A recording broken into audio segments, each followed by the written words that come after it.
नौकरी, मजबूरी या शौक, सीधी सादी सी रोली की शादी सिड से तय होती है। शादी के बाद तुम नौकरी करना चाहोगी? नहीं नहीं, बिल्कुल नहीं।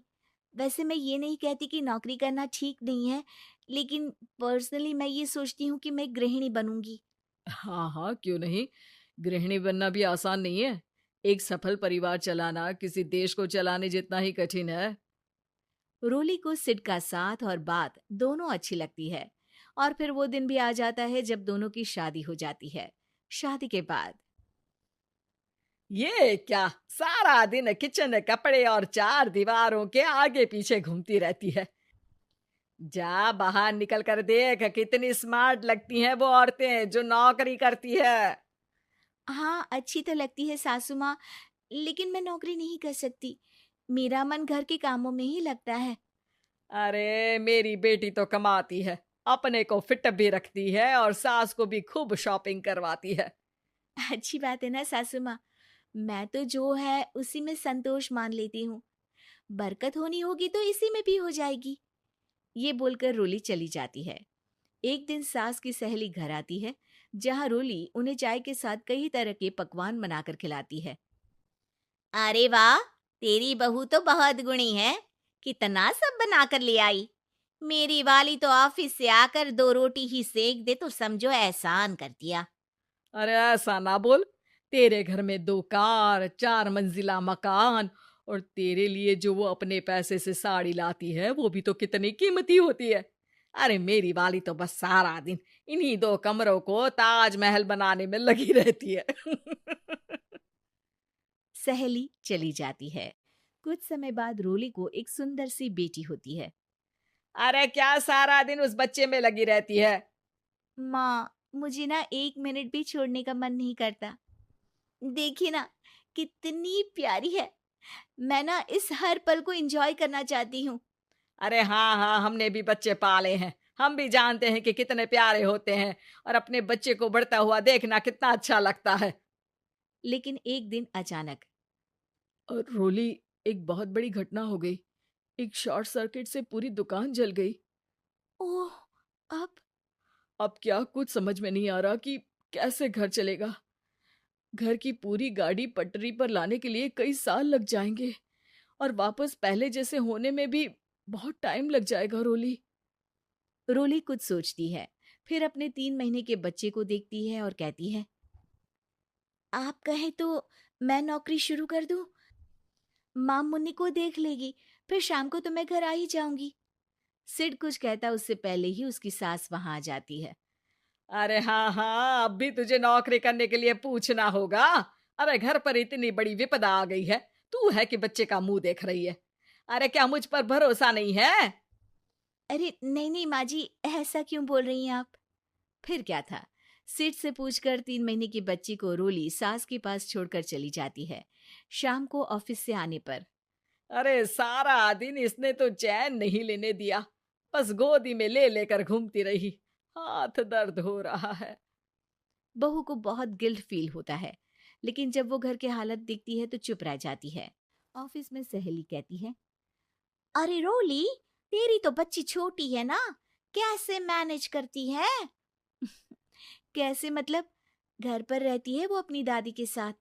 ओ यार, कितनी अच्छी है तेरी सास।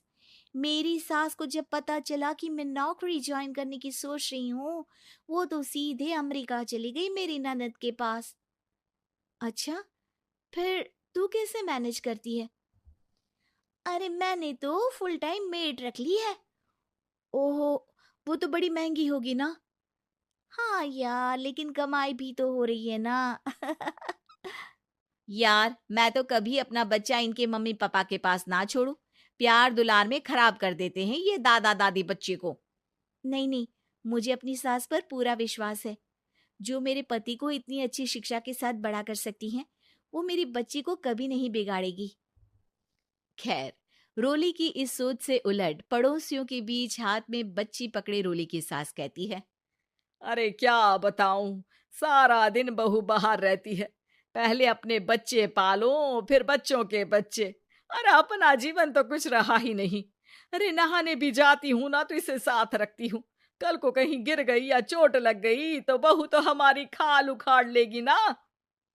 अरे ऐसा भी क्या डरना बहू से, नौकरी थोड़ी की है उसकी। अब क्या बताऊं, पढ़ी लिखी लड़कियां हैं आजकल की। चलो चलती हूँ, सब्जी बनाने का वक्त हो गया है। बच्चे आएंगे तो खाना तो बना मिले। सास ये बोलकर वहां से चली जाती है कि तभी रोली ऑफिस से घर पहुंचती है। बाहर पड़ोसियों को देखकर, नमस्ते आंटी जी, कैसी हैं आप? अरे बहुत अच्छी हूँ, लेकिन तेरी किस्मत तो सबसे अच्छी है। क्या सास पाई है, मोती दान किए होंगे तूने। तेरा बच्चा भी देखती है, खाना भी बनाती है। बेचारी बहुत काम करती है तेरी सास। हाँ आंटी, सही बोल रही हैं आप। अब ऑफिस भी दूर है तो आने जाने में वक्त चला जाता है। खैर चलती हूँ। हाँ हाँ बेटा जाओ, गर्मा गर्म खाना खाओ। रोली घर आती है, जहाँ सास एक बार फिर छोटी सी मुन्नी की शरारतें गिनाने में लग जाती है। अरे आज तो इसकी वजह से मुझे 2 बार कपड़े बदलने पड़े। बार बार पानी गिरा दे रही थी। दोपहर में थोड़ा सोचा कि आराम कर लूं तो दूध के लिए रोने लगी। हाय, मैं तो परेशान ही हो गई। रोली को सास की बात अब कुछ अजीब लगती है, पर वो जल्दी से कपड़े बदलकर किचन में जाकर रोटियां बनाने लगती है। सारा महीना काम करने के बाद रोली को सैलरी मिलती है। वो पैसे लेकर सीधे सास के पास जाती है। माँ जी, ये मेरी सैलरी। आपने हर कदम में इस घर का साथ दिया। मैं नौकरी करने के पक्ष में नहीं थी। मैं तो अपने बच्चे को बढ़ता देखना चाहती थी। मैं थोड़े में भी खुशी थी। कभी मैंने आपको किचन में पैर नहीं रखने दिया था। घर की मुसीबत नहीं आती तो मैं कभी इन जिम्मेदारियों को आप पर पड़ने नहीं देती। अब सास समझ चुकी थी कि उसकी गलती कहाँ है। हाथ में पैसे देखकर कहती है, मैं पढ़ी लिखी नहीं थी तो पति ने भी कभी पैसे हाथ में नहीं रखे। बेटे ने भी गल्ला संभाला, लेकिन तूने मुझे समझा। ये मेरा सम्मान है कि एक बहू होकर तूने पूरी सैलरी मेरे हाथ में रखी बेटा।